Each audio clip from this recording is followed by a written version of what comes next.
अनंतम शुक्राना, करोड़ बार शुक्राना, जितना उनका शुक्राना करे उतना कम है। गुरु जी ने हमें इतने सारे शुक्राने बख्शे हैं कि पल पल रोम रोम उनका कर्जदार है।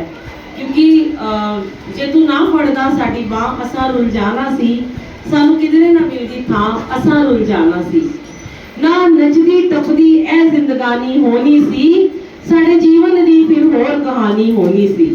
जे तू ना देंदा खुशियां, जे तू ना देंदा खुशियां असा रुल जाना सी, सानू किथे ना मिलदी था असा रुल जाना सी।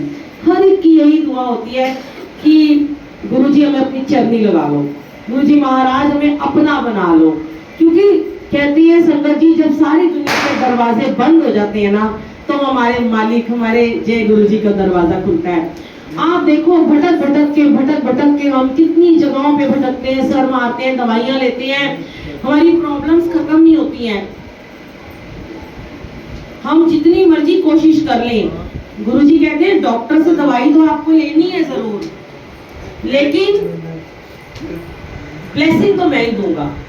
तो गुरुजी कहते हैं डॉक्टर की दवाई लो, उसके बड़ा डॉक्टर तो मैं हूं ना। तो इसलिए गुरुजी महाराज की जो यहाँ पे आपको लंगर प्रसाद मिलता है, जो यहाँ चाय प्रसाद मिलता है, जो भी आपको यहाँ प्रसाद मिलता है, जल प्रसाद मिलता है, पता नहीं कितनी बीमारियां काट रहा है, कितनी ज्यादा कितनी प्रॉब्लम्स को खत्म कर रहे हैं गुरुजी, और वो आए ही हमारा कल्याण करने के लिए है। हमें तो पता भी नहीं होता, वो आप नहीं भी जय गुरु, हमें पता भी नहीं होता कि हम गुरुजी को मानते हैं कि नहीं मानते हैं। लेकिन अगर आपने कभी गलती से भी ना आपके कान में गुरुजी की कोई गुरबानी या आपको जय गुरुजी कोई अनजाने में बोल जाता है ना संगत जी, कभी कोई बस में, कभी ट्रेन में, कभी मेट्रो में, कभी आते जाते कोई आपको संगत बोलती है जय गुरुजी, और आपके मुंह से सिर्फ जय गुरुजी भी निकल गया ना, गुरुजी आपको उसी समय अपना बना लेते हैं। वो ये कभी नहीं देखते हैं कि तू कितने पाप और कितने पुण्य करके आया था, तूने मुझे कभी याद किया कि नहीं किया, तू कभी मेरे मंदिर आया कि नहीं आया। वो उनकी और आपकी जर्नी होती है, वो आपको कब मंदिर में बुलाएंगे, कब आपको सत्संग में बुलाएंगे। लेकिन जय गुरु जी बोलते ही आप देखो कि क्या है, ये छोटे से दो शब्द हैं और महाशिव को अपना बना लिया आपने, उन्होंने आपका हाथ थाम लिया। अब आप उनसे कुछ कहो या ना कहो, बिन बोले या सबकी जानदा, मांगो ना मांगो, उन्हें सब पता है आपको क्या देना है। फिर जब अनजाने में ही धीरे धीरे हम जय गुरु जी बोलना शुरू करते हैं, या हम किसी गुरु जी की संगत के जुड़ाव में भी आ जाते हैं। देखो गुरु जी कहते हैं सब भगवान एक है, जिसको मानते हो उसको मानो, यहाँ कोई वहम नहीं है। कभी गुरु जी ने नहीं कहा माता रानी को मत मानो, कभी नहीं कहा कान्हा जी को मत मानो, कभी नहीं कहा साईं बाबा को ना मानो, किसी मुस्लिम को नहीं कहा अल्लाह को मत मानो। जिसके प्रति आपका प्रेम है मानो। एक दिन ऐसा आता है जब गुरु जी आपको अपने में ही, अपने स्वरूप में ही माता रानी के दर्शन करा देते हैं, तब हमारे सारे चक्षु खुल जाते हैं, हमारे जो बंद दिमाग की नसें हैं वो खुल जाती हैं।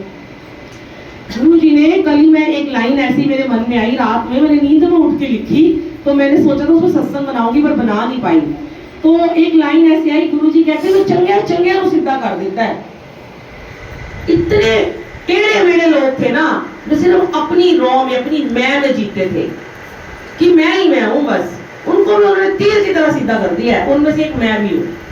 मैं किसी और को क्या बोलूं, सबसे पहले मैं अपने अवगुण देखूंगी कि मैं भी तो ऐसी थी, उड़ती उड़ती उड़ती पतंग की तरह, किसी को कुछ नहीं समझना। और जब हम इस दर से जुड़ जाते हैं ना, तो हमारा मालिक हमें नीवा होना सिखाता है। वो सेवा में तभी लगाते हैं जब आप नीवे हो जाओगे।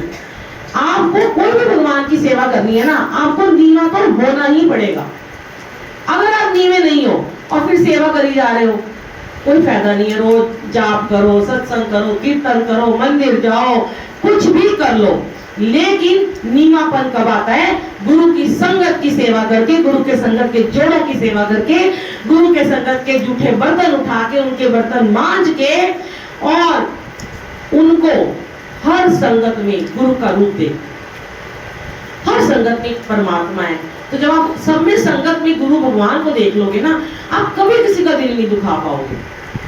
आपको आएगा ही नहीं किसी का मन दुखाना, क्योंकि आप उस समय एक सेवा में हो और आप अपने गुरु की संगत को प्यार कर रहे हो। और जब आपने हर संगत को प्यार कर लिया, गुरु समझ के, भगवान समझ के, तो कैसे नहीं गुरु जी आपको ब्लेस करेंगे, कैसे नहीं आपके कर्म काटेंगे, कैसे नहीं बीमारियां ठीक करेंगे, जरूर करेंगे। इतना शुक्राना है, इतना शुक्राना है, अनंतम शुक्राना है। और मुझे लगता है कि आज का सत्संग, जो भी आंटी के भाव थे, पूजा आंटी हमारी बहुत ही प्यारी, बहुत मुख्य सेवादार है हमारी, और मतलब मुझे तो आज बड़ी आपके दरबार लगाते मेरी आंखें गीली हो रही थी, मुझे खुश हो रही थी कि इतना सत्संग। ये भी शुक्राना था कि आंटी ने, कब से अंकल कह रहे थे कि आंटी हमारे घर सत्संग कर दो, हमें शुक्राना कराना है। देखो नहीं हो रही थी डेट बुक, हो ही नहीं रही थी, और मैं यूएसए में थी। एक दिन वहां पे, यहाँ रात थी और वहां मेरा अमृत वेला था।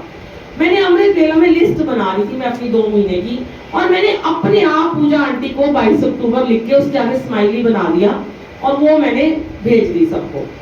अभी क्या हुआ कि जब मैं वापस आई तो आंटी ने बोला कि मेरी तो एनिवर्सरी 14 अक्टूबर की है।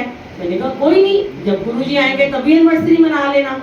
फिर उसके बाद एक और हमारी आंटी बैठी हुई है यहाँ पे, पूजा खन्ना आंटी, आज उनके बेटे का बर्थडे है।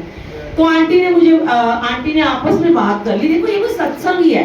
आंटी ने आपस में बात करी कि उनका आप 24 को करा लो, मैं 22 को करा लेती हूँ। देखो कभी भी हम अपनी मर्जी से कुछ नहीं करते। अगर वो डेट गुरुजी ने नींद में उठ के लिखवाई थी ना, तो इनका हुक्म था। इन्होंने आपस में बातचीत कर ली, पर मुझे कहने लगे, दोनों का मुझे मैसेज आ गया, मुझे थोड़ा सा गुस्सा आ गया। मैंने कहा आंटी कर लो जो मर्जी, मैं को मत बोलना, अब मैं आपको डेट नहीं बोलूंगी, अब जब सत्संग होना होगा तब हो जाएगा। तो आंटी कहने लगे, मैंने कहा उनको बोलो ना, कोई बात नहीं, आप भी तो अपनी एनिवर्सरी बढ़ा कर रहे हो, वो 2 दिन बाद अपने बच्चे का बर्थडे मना लेंगी। आपको गुरुजी ने 22 तारीख दिया, 22 को ही करो। क्या लीला थी, क्या महिमा थी, हम नहीं जानते, हमारी प्लानिंग कुछ नहीं होती। आंटी ने बोला ठीक है, जो आप बोल रहे हो ना वही डेट, अब जो आपने बोली है उनको बोलती हूँ चेंज कर लो। क्योंकि गुरुजी कहते हैं अगर डेट मैंने दी, मैंने पूछी, इन्होंने हाँ कर दी, कभी भी गुरुजी के सत्संग की डेट को बार बार चेंज मत किया करो। और कभी कुछ मिस हैपनिंग हो जाए, कोई दुख सुख हो जाए, कभी गुरु जी का सत्संग को पोस्टपोन मत करो। कभी माता रानी का कीर्तन रखा हो, पोस्टपोन मत करो, उसे आगे मत बढ़ाओ। चाहे चुपचाप बैठ के अपने घर में कर लो, 2 घंटे का शांति से कर लो, नाच गाना मत करो, सिर्फ और सिर्फ जोत जगाओ, भोग लगाओ और सत्संग कर लो।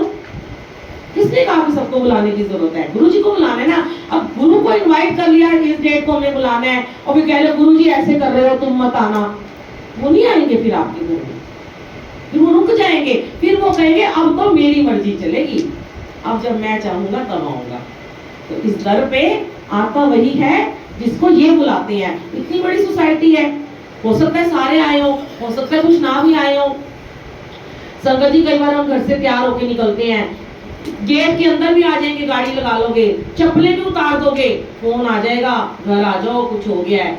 इस दहलीज के अंदर कदम सिर्फ इनकी रजा से रखा जा सकता है और कुछ नहीं है। और शुक्राना आज का सत्संग शायद बुजुर्गों के लिए था।